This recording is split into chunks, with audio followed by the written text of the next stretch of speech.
Hello everyone, this is teacher Jasmine Vincent and today we are here to revise Pure Mathematics 9709's subtopic coordinate geometry. इस topic में हमने बहुत सारी चीज़ें जो है ऑलरेडी ओ लेवल से सीखी हुई हैं।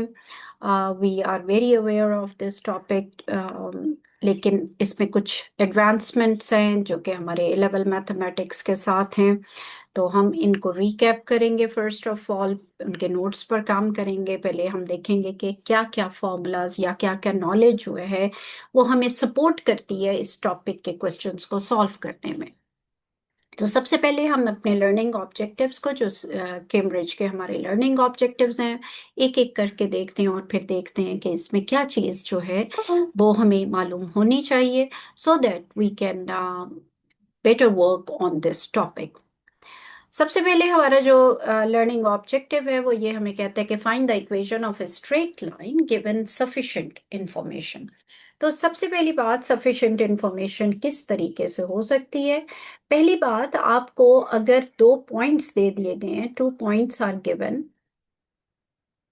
सपोज कर लेते हैं हम कुछ दो पॉइंट्स, जैसे मेरे पास एक पॉइंट है 3 4, और ऑन द अदर हैंड मेरे पास let's call it to be P point, और मेरे पास एक क्यू पॉइंट है जो इसको हम कह देते हैं कि -1, और लेट्स से इसको 5 कह देते हैं। ठीक है, तो अगर मैंने एक इक्वेशन ढूंढनी है जो कि इन दो पॉइंट्स में से गुजर रही है, या हमें वो कह देते हैं कि लाइन पी क्यू की इक्वेशन बता दें, तो सबसे पहली बात यहाँ पर हमें क्या चाहिए, हमें चाहिए स्लोप ऑफ लाइन। सो सबसे पहले हम स्लोप, या जिसको हम ग्रेडियंट भी कहते हैं, उसको निकालेंगे। अब ग्रेडियंट का जो फॉर्मूला है जो कि दो पॉइंट्स की मदद से निकाला जाता है वो है y2 minus y1 over x2 minus x1।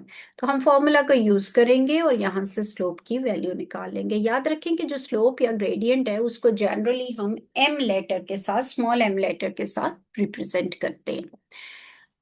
तो यहाँ पर m की वैल्यू हमारे पास आ रही है 5 - 4। ठीक है, y2 माइनस y1 कर दिया, उधर से x2 माइनस x1 करोगे तो -1 - 3। ठीक है, और ये आ रहा है हमारे पास -1/4। अब स्लोप ऑफ लाइन अगर आपके पास मौजूद है और दोनों में से कोई एक पॉइंट भी आप यूटिलाइज कर लेते हैं, आप P यूज करना चाहते हैं P यूज कर लो, आप Q यूज करना चाहते हैं Q यूज कर लें। So we require one point and the slope of the line. और उसके लिए हमारे पास दो तरीके होते हैं। एक, जो हम जब ओ लेवल में करते थे क्वेश्चन सॉल्व, तो हम usually y is equal to mx plus c वाला फॉर्म यूज करते थे, और उसमें पहले x और y की जो भी एक वैल्यू नोन होती थी वो डालते थे। इसके अलावा हम m की वैल्यू सबमिट करते थे और इसकी मदद से हम c को वर्कआउट करते थे, और फिर हम उसको जनरली लिख लेते थे कि what is the equation of the line. जैसे फॉर एग्जाम्पल आपकी इक्वेशन आ रही है y is equal to 2x plus 3 आ रही है, c की वैल्यू 3 आ गई, तो आपने c को और m को रिप्लेस सिर्फ करना है और x और y को जनरली लिखना है। अब एक और फॉर्म जो हम ज्यादा यूज कर रहे हैं ए लेवल्स में वो है हमारे पास y माइनस y1, जो कि हमारी पॉइंट स्लोप फॉर्म कहलाती है। ये बेनिफिशियल इसलिए है बेटा कि इसमें हमें सी को अलग से कैलकुलेट करने की जरूरत नहीं, बल्कि डायरेक्टली जब हम इम्पोज करते हैं एक पॉइंट को और स्लोप की वैल्यू को, तो सी ऑटोमेटिकली हमारा वर्कआउट हो जाता है। तो यहाँ पर ये फॉर्म होती है y minus y1 equal to m times x minus x1। ठीक है, तो यहाँ पे हम m की वैल्यू प्लेस करेंगे और कोई सा एक स्पेसिफिक पॉइंट प्लेस कर लेंगे जो हमें मालूम है। जैसे मैं 3 और 4 अगर लेना चाहती हूँ तो ये हो जाएगा y minus 4 equals to -1/4 of x minus 3। अब हम इसको चाहें तो सिंप्लीफाई कर सकते हैं। याद रखें कि हमारे पास वैसे इक्वेशन ऑफ जो स्ट्रेट लाइन है वो तीन फॉर्म्स में आती है, x plus B Y plus C equal to 0, जिसको हम स्टैंडर्ड फॉर्म कहते हैं। फिर y is equal to M X plus C, जिसको हम y इंटरसेप्ट फॉर्म कहते हैं। क्यों? क्योंकि उसमें y इंटरसेप्ट क्लियरली नजर आ रहा होता है, c जो है वो y इंटरसेप्ट है इस फॉर्म में। और तीसरी फॉर्म होती है पॉइंट स्लोप फॉर्म, जो होती है y minus y1 equal to m times x minus x1। ठीक है, तो हमने पॉइंट स्लोप फॉर्म को नॉर्मली यूज करते हैं टू वर्क आउट इक्वेशन। और अब जिस भी फॉर्म में उन्होंने रिक्वायर की है इक्वेशन, आप उसको उस फॉर्म में भी कर सकते हैं। अगर कोई रिक्वायरमेंट नहीं है तो आप इसको इस तरह से भी छोड़ें तो आपके मार्क्स आ जाते हैं। आप मार्किंग की में आपने डेफिनेटली देखा होगा कि बहुत जगह equation of line as it is इसी तरह बगैर सिंप्लीफाई किए वो दे रहे हैं। लेकिन अगर उन्होंने एक स्पेसिफिक फॉर्म मेंशन की है क्वेश्चन में तो फिर आपको उस फॉर्म को वर्कआउट करना लाजमी है। ठीक है। अच्छा, अब आगे चलते हैं मेरे बच्चा। तो ये अगर मैं इसको सिंप्लीफाई करना चाहूँ तो ये आ रही है 4y इक्वल -16 हो जाएगा। इसको ओपन करो ब्रैकेट को तो -x और +3 हो जाएगा। अगर मैं कांस्टेंट को दूसरी तरफ रखना चाहती हूँ ऑन राइट साइड तो मेरी इक्वेशन है x + 4y इक्वल्स टू 19। ठीक हो गया। अब दूसरी तरीके से इंफॉर्मेशन हमें किस क्या दी जा सकती है कि हमें 2 पॉइंट्स देने के बजाय यहां पर हमने ये की थी कि जब 2 पॉइंट्स गिवन है, ठीक है, अ, बाज़ औक़ात वो 2 पॉइंट्स नहीं देंगे बल्कि आपको सिर्फ एक पॉइंट देंगे। अब अगर एक पॉइंट दिया हुआ है तो उसके साथ हमें रिक्वायरमेंट क्या है, या तो स्लोप डायरेक्टली वैल्यू के टर्म्स में दी होगी यानी कि कोई नंबर दे दिया है, या फिर हमें स्लोप की कोई इंफॉर्मेशन उन्होंने दी होगी। ठीक है, तो 1 पॉइंट फॉर श्योर आपको दे दिया। सपोज कर लेते हैं हम 3 4 ही ले लेते हैं पॉइंट, एक नोन पॉइंट हो गया। अब या तो मुझे उन्होंने स्लोप डायरेक्टली दे दिया, जैसे उन्होंने कह दिया कि m इज इक्वल टू 4 है। ठीक है, तो मैं इसको डायरेक्टली प्लग इन कर देती हूँ y-y1 equal to m times x-x1 form में, और हमारी इक्वेशन आ जाती है। दूसरा तरीका ये भी हो सकता है कि हमें स्लोप के मुतालिक कुछ रिलेशन दे दिया जाए, जैसे वो कह सकते हैं find the equation of the line which passes through 3 4 and parallel to another line. Suppose another line है हमारी 2x - 3y इक्वल्स टू 5 है। ठीक हो गया। अब इस another line की स्लोप क्या है हमें नहीं पता, ठीक है, अभी इस फॉर्म में। तो हम इसको सबसे पहले y is equal to mx plus c form में कन्वर्ट कर देंगे, तो यहां से हमें पता लग जाएगा कि जो भी नंबर x के साथ मल्टीप्लाई हो रहा है that is the slope of the line. तो पहले इसको कन्वर्ट कर लेते हैं, तो हमारे पास आ गया -3y, आइसोलेट करने y को हमने। ठीक है, तो ये आ जाएगा -2x + 5। और अगर मैं सब्जेक्ट बनाना चाह रही हूँ पॉजिटिव y को तो मेरे पास आ जाएगा y इज इक्वल टू -3 से डिवाइड कर दें तो ये आ जाएगा 2/3 ऑफ x -5/3। ठीक है, अब यहाँ पर हमारे पास जो है स्लोप ऑफ लाइन आ जाएगी, और क्या आ रही है हमारी स्लोप ऑफ लाइन 2/3। अब जब दोनों लाइंस पैरेलल हैं तो हमारे पास फैक्ट क्या यूज होगा यहां पर, हम कहेंगे फॉर पैरेलल लाइंस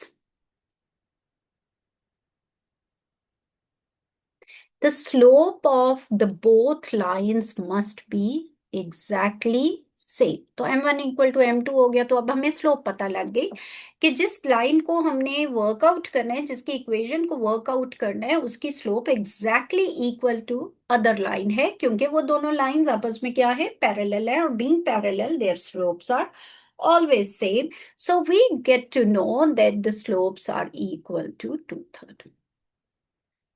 अब स्लोप भी पता है और एक पॉइंट जो कि उस लाइन के ऊपर, न्यू लाइन के ऊपर मौजूद है, वो भी पता है। तो अब हम इसको y - y1 फॉर्म में प्लेस करते हैं, तो y -4 हो गया।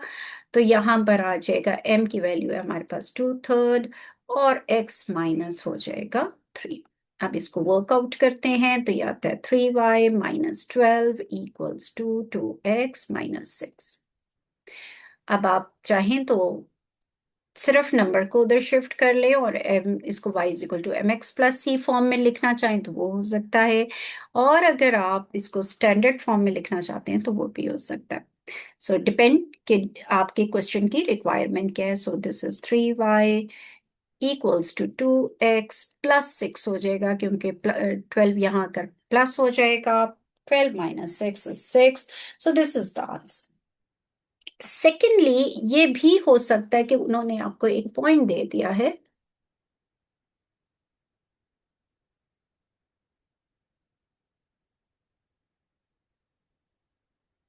हम सपोज कर लेते हैं ये 2, 5 पॉइंट है कोई, ठीक है। और दूसरी इंफॉर्मेशन क्या है, line is perpendicular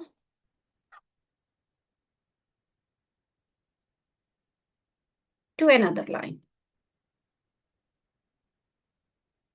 another given line, और वो हो सकती है maybe y is equal to 3x plus 5। ठीक हो गया। अब यहाँ पर डायरेक्टली हम वर्कआउट कर सकते हैं ग्रेडियंट की वैल्यू, बिकॉज ऑलरेडी ये y is equal to mx plus c form में है। So I can say that my m1 is equal to 3। अब फैक्ट क्या यूज करेंगे हम परपेंडिकुलर लाइंस के सूरत में, we know that if the two lines are perpendicular to each other, then the product of their slopes is always equal to -1। या फिर हम कह सकते हैं slope of one line is the negative reciprocal of the slope of other line. ठीक हो गया। This is m1। Okay, let's plug in value. अगर m1 3 है तो फिर m2 क्या हो जाएगी हमारे पास, -1/3। ना सिर्फ नंबर स्विच करते हैं to their places of numerator and denominator, but they switch their signs as well in case of being negative reciprocals of each other। अब जो required line है हमारे पास उसकी slope आ चुकी है which is equal to -1/3, and we are also been given with the point on the line। तो हम इन दोनों informations को use करके इक्वेशन ऑफ लाइन निकाल सकते हैं, which is y minus 5 equal to -1/3 of x minus 2, and we can simplify it as well।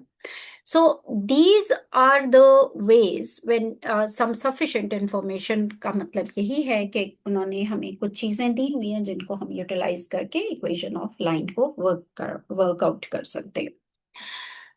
और different type of forms हम यूज कर सकते हैं। यहाँ पर उन्होंने, अगर आप सेकंड पॉइंट देखें तो वो कह रहे हैं interpret and use any of the forms y is equal to mx plus c, y minus y1 equals m times x minus x1 form, and third form is ax plus by plus c equal to 0 in solving different problems. अब ये तो वो चीजें थी जो हम O levels में करते रहे हैं और हमें अंडरस्टैंडिंग है। इसमें एक चीज जो हम मजीद करते रहे हैं वो है इक्वेशन ऑफ परपेंडिकुलर बाइसेक्टर भी। ठीक है, तो इसको भी हम साथ ही देख लेते हैं। What is equation of perpendicular bisector. अब परपेंडिकुलर की हमें इंफॉर्मेशन पता है कि दो परपेंडिकुलर लाइंस जो होती हैं their slopes always have a product equal to -1।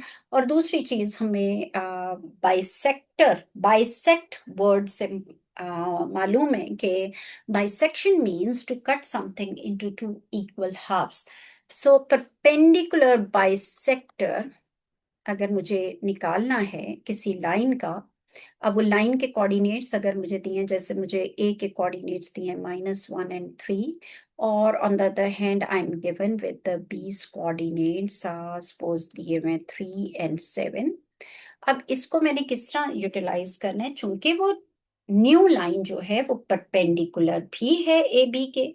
अगर वो ए बी के परपेंडिकुलर है तो हमें ग्रेडियंट ऑफ ए बी चाहिए होगा, और इसकी मदद से हम ग्रेडियंट ऑफ परपेंडिकुलर लाइन को वर्कआउट कर लेंगे। How to work it out, simple वही फॉर्मूला जो हम ऑलरेडी यूज कर रहे हैं, y2 minus y1 over x2 minus x1। सो ये हो जाएगा 7 माइनस 3 ओवर 3 माइनस ऑफ -1।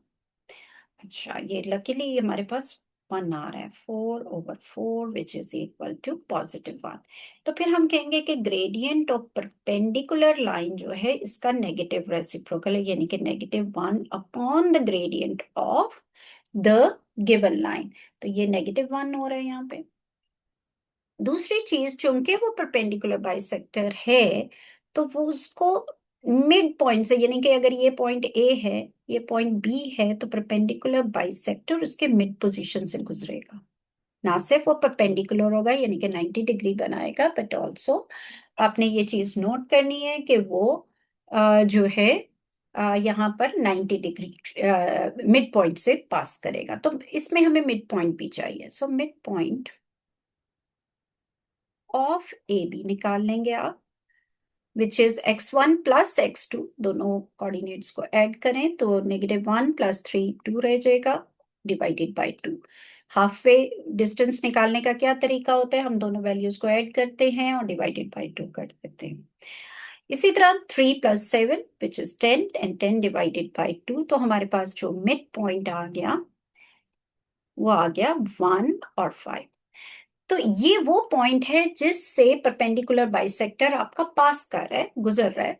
तो अब हमारे पास पॉइंट भी आ गया, हमारे पास स्लोप भी आ गई, तो फिर हम क्या करेंगे, हम कहेंगे कि okay, equation of line is y minus 5 equal to -1 times x minus 1, और इसको सिंप्लीफाई करते हैं तो ये आ जाता है y is equal to -x plus 1 plus 5, और in other words x plus y equals to 6।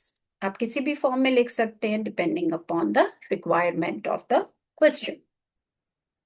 After that जो चीज नई ऐड हुई है या जो नई चीज है आपके लिए, वो है इक्वेशन ऑफ सर्कल।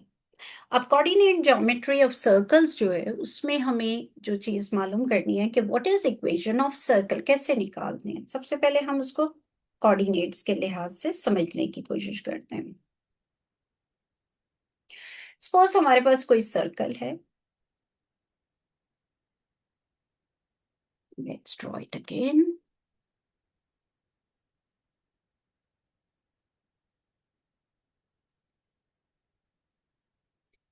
और यहां पर ये इसका सेंटर है, ठीक हो गया। अब सेंटर के कोऑर्डिनेट्स हम सपोज कर लेते हैं कि ए और बी हैं। अब ए और बी कोऑर्डिनेट को कोऑर्डिनेट एक्सिस पर समझने के लिए देखें, ये जो हाइट है पॉइंट की वो बी है, वाई कोऑर्डिनेट हाइट को शो कर रहा है और एक्स कोऑर्डिनेट हॉरिजॉन्टल लेंथ को शो कर रहा है। तो इसका मतलब है यहां से लेकर यहां तक ये डिस्टेंस ए है, और यहां से लेकर ये सारा डिस्टेंस जो है आपके पास बी है। अब हम कंसिडर करते हैं कि हमारे इस सर्कल के ऊपर यहाँ कहीं कोई पॉइंट है, कोई भी पॉइंट, क्योंकि हम जनरल पॉइंट ले रहे हैं X Y, any boundary point. So हम सपोज कर लेते हैं कि इसके कोऑर्डिनेट्स हैं एक्स और y. Now let's try to understand. अगर मैं इसका भी परपेंडिकुलर ड्रॉप करके कंसिडर करती हूँ तो this whole horizontal length is x according to the point. और बिल्कुल इसी तरीके से अगर मैं y की वैल्यू को समझती हूँ, this whole height is y।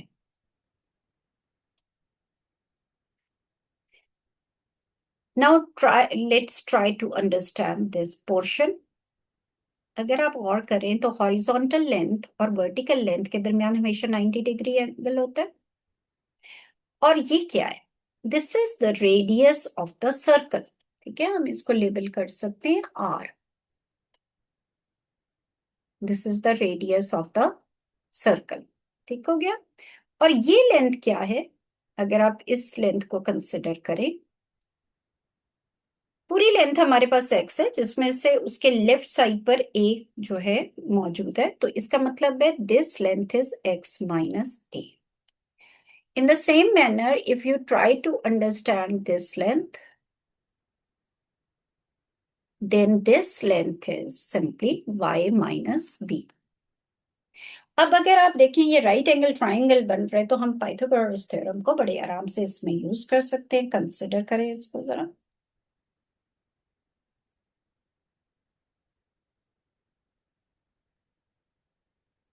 So according to this right angle triangle, if this is r, this is y minus b, and this length is x minus a, we know that the sum of the squares of the two sides, perpendicular and base, is always equal to the square of hypotenuse। तो हम कह सकते हैं x minus a squared plus y minus b squared is equal to R square, और यही है equation of circle हमारे पास। So this is equation of circle.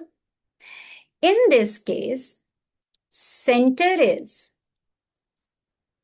Equal to A B, coordinate इसके जो है ए और बी है, और रेडियस जो है वो आर है। ठीक हो गया। अब अगर हम कहते हैं कि सर्कल को मैं शिफ्ट कर लेती हूँ, या सर्कल ओरिजिनली ओरिजिन पे था तो ए और बी के कोऑर्डिनेट्स, ए और बी की वैल्यूज हो जाएंगी 0 0। So if A B is 0 0, तो फिर हमारी इक्वेशन ऑफ सर्कल क्या हो जाएगी? सेंटर एट 0 0 अगर हो तो एयर बी को 0 प्लेस करें तो हम कह सकते हैं then equation of circle will be x² + y² equal to r²। ठीक है, ये इक्वेशन ऑफ सर्कल है। तो हमने इस पे, ये हमारा जो इस ए लेवल में टारगेट एड अप हुआ है to work with equations of circle. अब चूंकि हम सर्कल के साथ काम कर रहे हैं and already we have a prior knowledge of circles from our O levels, O level में हमने सर्कल की प्रॉपर्टीज सीखी थी। when we are working with circles तो डेफिनेटली हमारे पास वो सर्कल की properties as a prior knowledge assume की जाती हैं कि हमें वो मालूम है। So let's revise. और कौन सी खास प्रॉपर्टीज हैं जो बहुत ज्यादा यूज होती? So let's work on these. What are the properties of circle?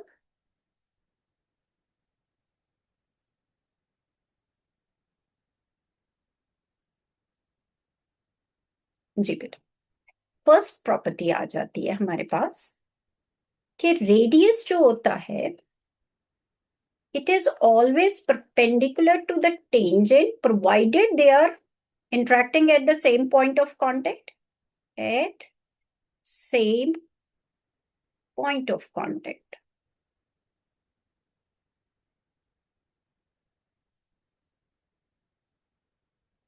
यानी कि अगर आपका ये सर्कल है, ठीक है, और यहाँ पर ये टेंजेंट है, ठीक, और ये रेडियल सेगमेंट है जो कि उसी पॉइंट पर फॉल कर रही है, they have 90 degree always between, there is a 90 degree angle always between the radius and the tangent। एक ये प्रॉपर्टी हमारी जो है इंपॉर्टेंट है, that we should be reinforce, हमें यूज करनी है बार बार, क्योंकि बहुत सारे क्वेश्चंस होंगे जहां पर ये प्रॉपर्टीज आपको सपोर्ट करेंगे।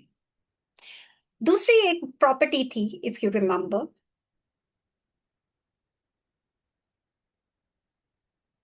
हमने सीखा था angle at centre is double the angle at circumference।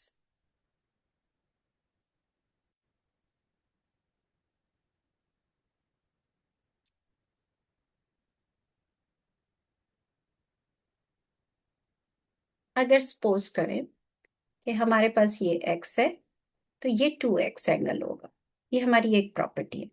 अब इसी की एक स्पेशल फॉर्म है जिसको हम असल में यूज करेंगे ज्यादा, और वो क्या है? Let's draw it again.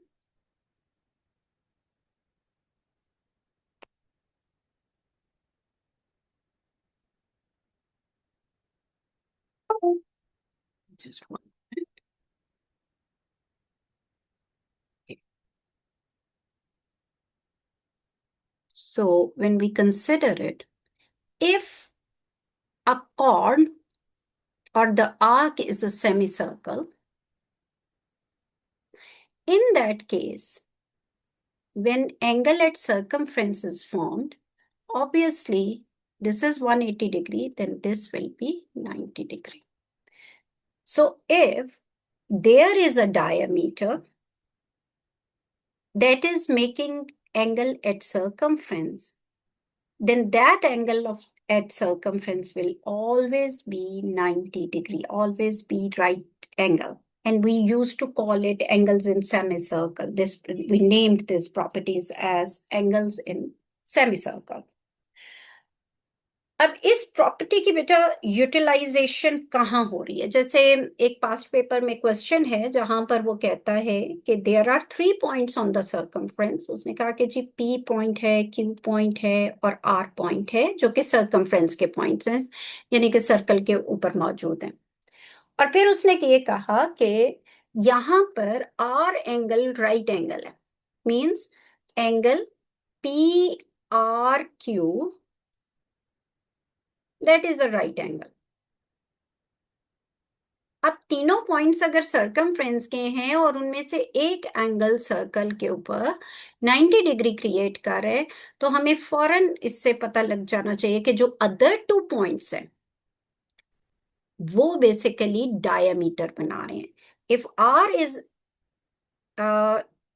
90 degree, angle R is 90 degree, तो फिर मैं फौरन कहूंगी कि okay then P Q is a diameter.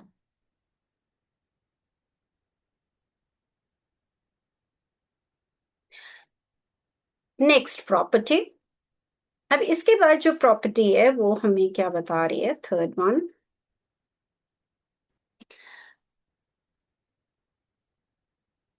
There was a property which said radius is if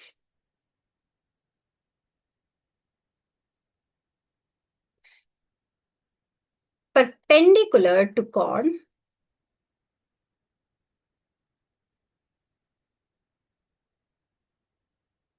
then it also bisects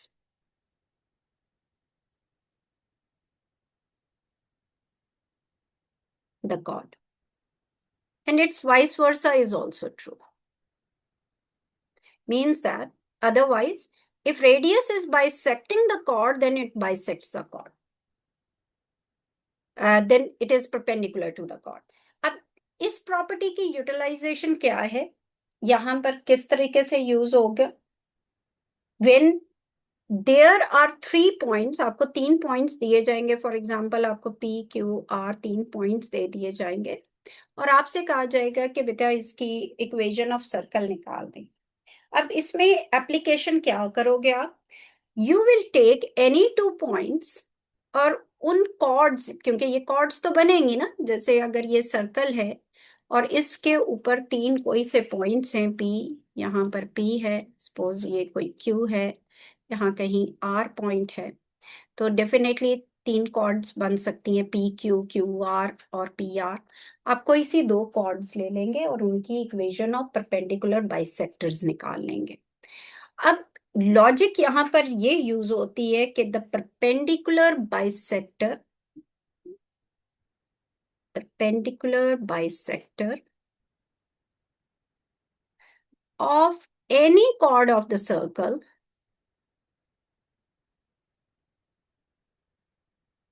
always passes through center, क्योंकि वो radius बन जाता है ना, ऑलवेज पासिस थ्रू, या रेडियस को ओवरलैप कर जाता है, ऑलवेज पासिस थ्रू सेंटर।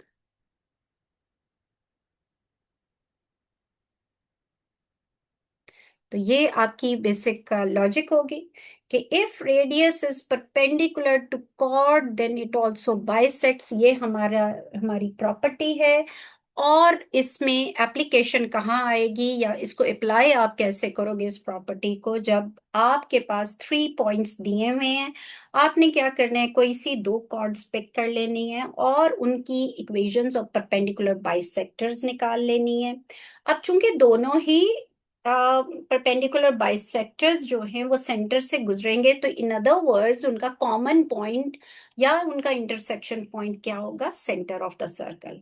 और इसकी मदद से आप सेंटर ऑफ सर्कल निकाल लेते हो। जब आपके पास सेंटर ऑफ सर्कल आ जाएगा तो डेफिनेटली आप फिर रेडियस भी निकाल सकते हैं, क्योंकि आपको सर्कमफ्रेंस पॉइंट भी पता है, आपको सेंटर भी पता लग गया, so you can easily work out the centre of the circle. तो ये तो चंद एक चीजें जो हमारी बेसिक थी related to the circles, coordinate geometry of circles. इसमें फिर हम देखेंगे कि अच्छा ये आप प्रूव करेंगे कि the given line is a tangent line to the circle, yeah, the given line is intersecting circle at 2 points or something like that। तो वो simultaneous solutions जो हम quadratics में already कर चुके हैं, इनकी application आपको यहाँ पर नजर आएगी। अब हम इससे next session में जो है इससे related questions करेंगे जो हमारे लेटेस्ट क्वेश्चंस हैं related to coordinate geometry, so we will be working on that. Hopefully you have understood basic things about coordinate geometry. Refresh हो गई होगी आपकी सारी knowledge. और अब हम इसकी application पर आएंगे in the very next session. So see you in the next session. So take care.